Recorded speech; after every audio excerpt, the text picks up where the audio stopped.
Like other fans of AOM, I was lucky and stumbled upon my CD copy of Age of Mythology years after I had last played it, found in a small box among other old trinkets of nostalgia. Of course, it's still in good condition, with CD key on the back and black framed in yellow. I was able to make a few adjustments to the version of Windows on my older computer, and was finally able to revisit an old familiar friend. It was good, the campaign. Maybe not exactly as I remember, but it was nice to play through again. And from that point, I guess I was getting back into AOM. It was refreshing. I started to explore the Discords and Reddit topics on Age of Mythology, and eventually dive into the older sources to get more info, as I wanted to branch out into multiplayer custom campaigns and scenarios. Looking through sites like RTS Sanctuary, AOM Heaven, obscure collections of guides, and clan forums, I just scoured through any threads in my free time. Some useful, others less so, but all fulfilling for that journey back in time. One night, I was on an archive of some Dead Clans forum. I clicked a topic with a handful of views from back in 2013. It said something about being able to log on to ESO despite the servers being shut down. I don't remember the exact title, but I remember what it was about. The OP described being able to turn back the clock on your computer, setting it to before ESO was shut down in 2012. Once you adjusted the settings, you could click multiplayer on the Age of Mythology menu, and it would connect to ESO exactly as it was.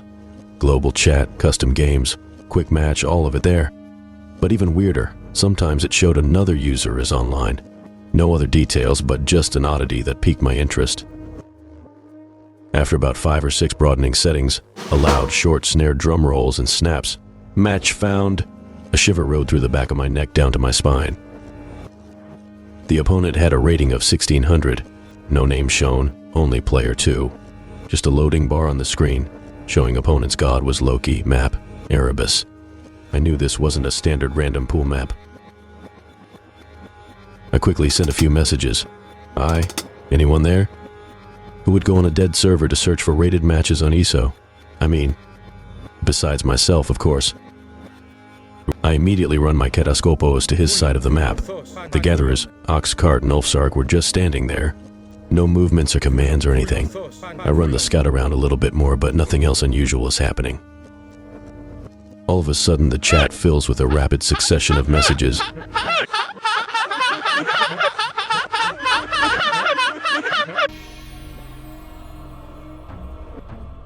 I grabbed the mini-map and pulled to his side of the map. Nothing. No units, no buildings, nothing. So I decided to pull up recorded game 1 to see what just happened.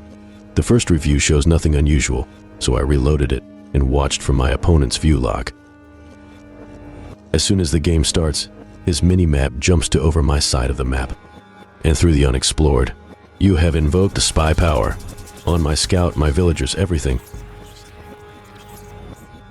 Then the screen jumps back to his side of the map, with the Ulfsark selected. The foundations of walls start to come down on his base, but all his units stay still. Letters from wall placements begin to form. I-S-E-E-Y-O-U. Then his Ulfsark walks into the underworld passage, disappearing from the map and match completely. My eyes did not see another underworld. Where did the Ulfsark go to? Is this some kind of bug or troll?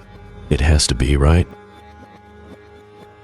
Gradually, over the course of the next 5 seconds, the screen focuses on each tower, deletes, and moves on to the next. The screen then focuses on and selects the town center. Deleted. You have been defeated. Recorded game ended.